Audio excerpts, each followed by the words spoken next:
रजवी को दुनिया ने समझा नहीं, सुनने रजवी को दुनिया ने समझा नहीं, जान दे देगा रजवी अली के लिए।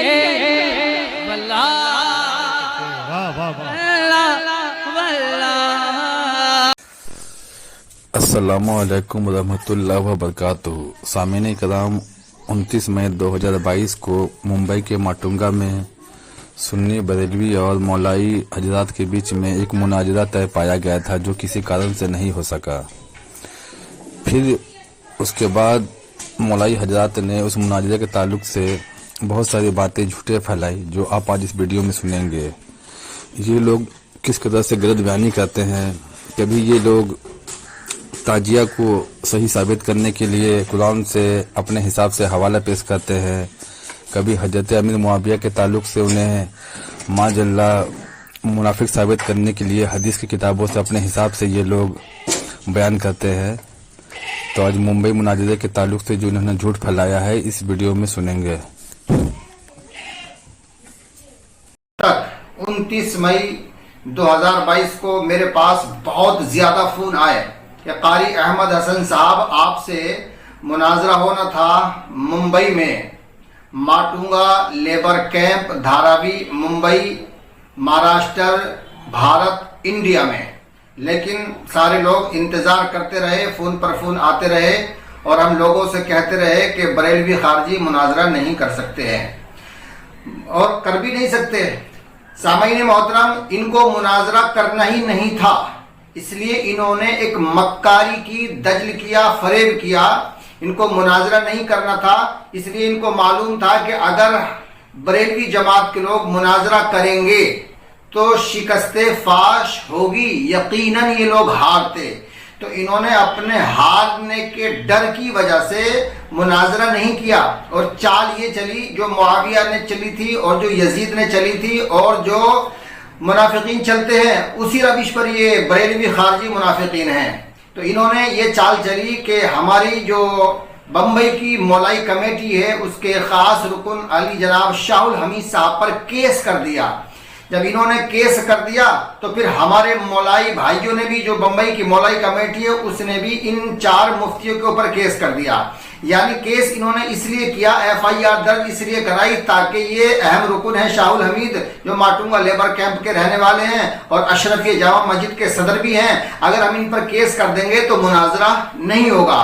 तो सामीन मोहतरम, इन्होंने ये चाल चली कि केस कर दिया ताकि मुनाजरा ना हो।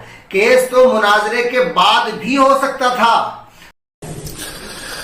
अभी आप लोगों ने सुना कि कारी अहमद हसन अमरोही ने अपने जुबानी कहा कि 29 मई को मुनाजरा होने का था, वो मुनाजरा नहीं हो पाया। और इन्होंने कहा कि बरेलवी लोग डर गए, वो हमसे मुनाजरा कर ही नहीं सकते हैं। तो मैं पहले आप लोग को ये बता दूं कि इस मुनाजरे के ताल्लुक से जो 3 बार मीटिंगें बुलाई गई और इनके ही मस्जिद में मीटिंगें हुई। अगर बरेलवी अगर इनसे डर जाते तो इनकी मस्जिद में बार बार नहीं पहुंचते और इनकी जगह पर बैठ करके मीटिंग ना करते और इनके ही मस्जिद में खड़े होकर के हक गोई के साथ बयानबाजी नहीं करते। तो ये अपने लोग के बीच में 30 मार खां बनते हैं कि बरेलवी हमसे डर जाते हैं, वो हमसे मुनाजरा कर ही नहीं सकते हैं। तो खैर, इनकी ये अपनी खुशफहमी है, वो अलग बात है। तो आपने सुना कि 29 मई को मुनाजरा नहीं हो पाया। इस ताल्लुक से जब दूसरी बार मीटिंग हुई थी 11 मार्च 2022 को इन्हीं की मस्जिद अशरफिया जामा मस्जिद में, तो उसमें ये कारी साहब भी वहां मौजूद थे और तकरीबन लगभग डेढ़ घंटे का वो मीटिंग हुई और इन्होंने वीडियो बनाकर अपने ही चैनल पर अपलोड किया और उसमें आखिर में ये पाया गया था कि 29 मई को मुनाजरा होगा। फिर किसी वजह से वो मुनाजरा कैंसिल हो गया। तो यहाँ तक तो बात समझ में आ रही है कि मुनाजरा होने का था 29 मई को, मगर किसी कारण से वो मुनाजरा कैंसिल हो गया। अब इन साहब का एक बयान सुनिए, इन्होंने अपने ही चैनल पर अपलोड किया है, कारी अहमद हसन ऑफिशियल चैनल। और 1 जनवरी 2023 को कोई सुन्नी भाई इनसे किसी मामले में इन्हें फोन करते हैं और फोन पर ये बात करते करते ये हजरत ये कह जाते हैं कि 11 मार्च 2022 को अशरफिया जामा मस्जिद के मीटिंग में 15 बरेलवी मुफ्तियों ने मुझे हाथ लिख करके दे दिया था। तो मेरा ये सवाल है कि अगर आपको 15 बरेलवी मुफ्तियों ने हाथ लिख कर 11 मार्च को ही दे दिया था तो 29 मई को मुनाजरा तय क्यों पाया गया बकौल आपके, और फिर वो मुनाजरा कैंसिल भी हो गया। तो ये लोग किस कदर से झूठ फैलाते हैं, जो मुनाजरा हुआ ही नहीं है। ये कहते हैं कि हमें बरेलवी मुफ्तियों ने हाथ लिख कर 11 मार्च को ही दे दिया था, तो फिर 29 मई को मुनाजरा किस बात पर था। तो ये लोग अपनी वाहवाही करने के लिए किस कदर से लोगों के बीच में झूठ फैलाते हैं, इस बयान को सुने। वाले लोग हैं जिसको आप मौलाई बता रहे हो अपने आप को, सुनिए, तो वो हजरत सिद्दीक अकबर के सामने भी गुस्ताखी करते हैं, सिद्दीक फारूक आप पहले मुआविया को मलून कहिए, उधर इधर ना जाइए मुफ्ती साहिब, सिर्फ मुआविया के टॉपिक पे बात कीजिए। और अगर ये कहिए कि मैं मुआविया के टॉपिक पर बात नहीं कर सकता, मैं हार चुका हूं, तो फिर दूसरा टॉपिक चेंज करते हैं, बदलते हैं फिर मौजू को। तो देखिए ये एक काम कर लेते हैं ना, जरा आप तारीख फिक्स कीजिए, आमने सामने बैठ तारीख फिक्स क्या करोगे, तुमसे अभी फोन पर तो मुनाजरा हो नहीं रहा, तो तारीख जब फिक्स करोगे तो आओगे नहीं, क्योंकि 15 बरेलवी आए थे मेरे मुकाबले पे बम्बई में। अच्छा, हाँ, अशरफिया जामा मस्जिद में 10 मार्च 2022 को, 10 मार्च 2022 को अशरफिया जामा मस्जिद, हाँ, माटू का लेबर कैंप धारावी। अच्छा, मुफ्ती सूफी कलीम साहब जो गए थे यहाँ से। अरे वो तो भाग गया था, वो तो आया नहीं, मेरा नाम सुन के नहीं आया था वो। अच्छा, वो भाग गए थे, वो भाग गया था, वो चला गया था, पता नहीं कहाँ भाग गया था। 15 बरेलवी मुफ्ती आए थे और 15 के 15 अपनी हार लिख के देखे गए। तो आपकी नजर में तो फिर तो आप क्या करेंगे फिर? जैसे आपसे जब फोन पे बात नहीं हो रही, फोन पे आपसे कोई जवाब नहीं बन रहा, तो फिर सामने कैसे बैठ सकते हैं आप? तो ये तो आपके बचने का बहाना के तारीख फिक्स कर लीजिए। जैसे आप मुझे काफिर साबित कर रहे हैं। पक्का कर दिया मैंने आपको। हाँ सुनिए, तो आपकी नजर, चले ठीक है, आपने मुझे काफिर साबित किया, ठीक है जी। और आपकी नजर में तो फिर शेखुल इस्लाम मदनी मियाँ और सैयद हाशमी क्या मदनी मियाँ यार, क्या मतलब मक्की मियाँ, ये क्या होता है मदनी मियाँ और मक्की मियाँ? सिर्फ कुरान और अहले बैत, ये हमारा रास्ता है। तो क्या अभी आपने वो बयान सुना जिसमें कारी अहमद हसन कह रहे हैं कि 11 मार्च को ही 15 मुफ्तियों ने मुझे हाथ लिख करके दे दी थी। कितना बड़ा झूठ है, ये तोहमत है। और ये लोग ऐसे ही झूठ फैला करके अपने लोगों के बीच में बड़े अकाबिर मुफ्ती आलिम और ये वो क्या क्या मुनाजिर बनते फिरते हैं। इसी तरह से ये लोग झूठ फैला करके अपने लोग को गुमराह कर रहे हैं। अब ये कहते हैं कि हमसे बरेलवी मुनाजरा नहीं कर सकते, वो लोग हमसे डर जाते हैं। तो अगर इन लोगों से डर जाते तो मुनाजरे के ताल्लुक से 3 बार जब मीटिंगें बुलाई गई तो तीनों बार मीटिंग इनकी ही मस्जिद में हुई। अगर सुन्नी आलिम डरते तो इनकी मस्जिद में नहीं जाते, और हमारे सुन्नी आलिमों ने इनकी मस्जिद में जा करके अपनी हक बयानी की और अपने जमात का मौक़िफ़ को इन लोगों के सामने में बार बार दोहराया।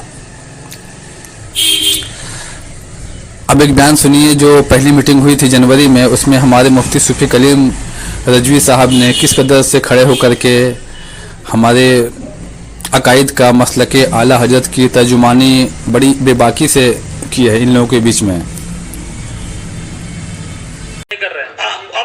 बोलिए बात क्या हो कि बहस जो है ना तूल पकड़ती जा रही और हासिल कलाम कुछ नहीं हो रहा।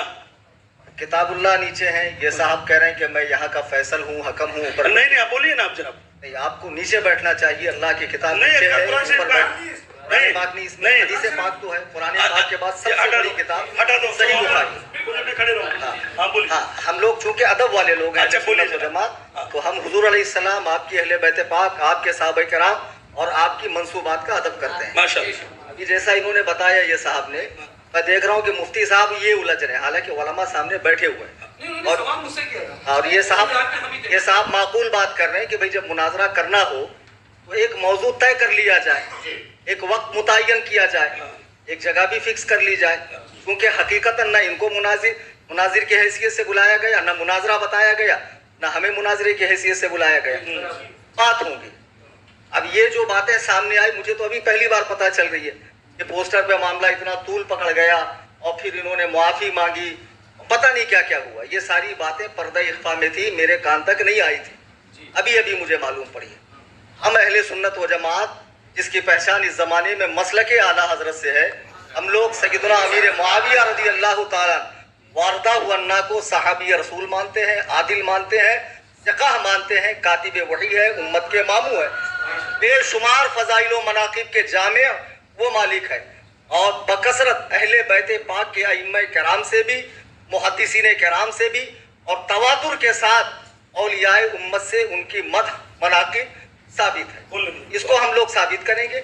आप जैसा कि इन्होंने कहा कि मुनाजरे का वक्त वगैरह तय किया जाए, तो मैं चाहूंगा ऐसे ही संजीदा लोग बात करें, बीच में आप बोले मैं बोलूं, कुछ हासिल कलाम नहीं होगा, बात बढ़ेगी। चलो एक मिनट माशाल्लाह। अब आगे सुनिए कि 29 मई मुनाजरे की तारीख से कबल एक मीटिंग इनकी मस्जिद में ही बुलाई गई थी, जिसमें हमारे सुन्नी अलिम ने पूरे बेबाकी के साथ ये कहा कि हम डंके की चोट पर दोनों मौजू पर मुनाजरे को तैयार हैं। उन्होंने ऐसा इसलिए कहा कि ये लोग चाह रहे थे कि इनको बातों में उलझाया जाए और ये लोग मुनाजरे से पीछे हट जाएं, मगर हमारे आलिम मुनाजरे से पीछे नहीं हटे और कहा कि हम डंके की चोट पर मुनाजरे को तैयार हैं।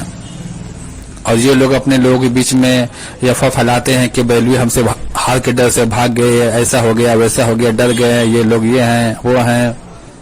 तो अभी आप लोगों ने कारी अहमद हसन के इतना बड़ा झूठ को सुना, तो इसे सुने और समझें और ये जाने कि ये लोग किस कदर से इनका पूरा दीन झूठ पर ही टिका हुआ है।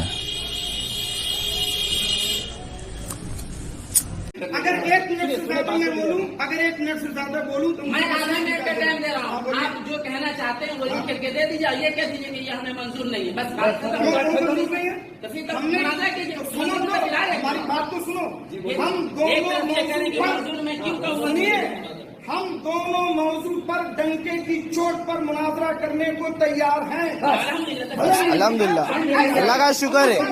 अब बात सुनिए। आपका मुनाजिर जो है, आप उसको बुलाइए, टाइम हमको लिख के दीजिए। ये बातें आप लोग नहीं करना चाहते, जो मुनाजरे के शराइत के बारे में, मुनाजरे के बारे में जो बातें करनी है, हम आपके मुनाजिर से करेंगे। ठीक, हाँ ठीक है ठीक है। आप अपने मुनाजिर